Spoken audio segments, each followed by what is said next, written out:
তার করলেই শাটডাউনের পথে থাকতে হবে। বাংলাদেশ তপন ভাই এক পা এগিয়ে রেখেছেন বইয়ের দিকে, এক পা এই নাটকীয় পর্যায়ে কিন্তু শেষ করতে যাচ্ছেন ভাই। এবার দুজন মিলে ভাই ইমোট পার্টি হবে ভাই, ডিজে পার্টি। এন্ড এখানে আমাদের আলিফ গেমিং ওয়াইটি এন্ড ওবায়দুল ভাই ডিজে পার্টি তো করতে হবে, কারণ তারা বুঝে গেছে দিশান নামবে না।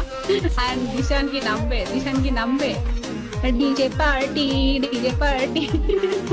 আলিফ আর ওবায়দুলের কাহিনীগুলো জাস্ট দেখ ভাই, মানে ভাই নাটকের এই পর্যায়ে, নাটক ভাই ম্যাচের এই পর্যায়ে এসে তারা এরকম ডিজে পার্টি করতেছে। তো শান্ত শিষ্ট দুজনেই একদম চুপচাপ করে এবার একটা ডুও ইমোট হবে কিনা। আরে ওবায়দুল ভাই অ্যাকসেপ্ট তো করো, ওবায়দুল ভাই and Alif gaming duo party. Okay, duo party ইমোটটা শুরু হয়েছিল, বাট এবার নিজেদের দিকে কিন্তু ড্যামেজটা আসছে কিনা। ওকে ওকে, দিশান গেমিং এখনো নামেনি। দিশান যদি জানতো ওরা ডিজে পার্টি করছে, দিশান অবশ্যই নামতো। দিশান নামলেই ভাই মারা যাবে, দিশান থাকলেও মারা যাবে, নামলেও মারা যাবে। কি করবে দিশান? কিলটা হয়তো বা দিতে চাচ্ছে না, দিশান এবার ওয়েট করেই থাকবে।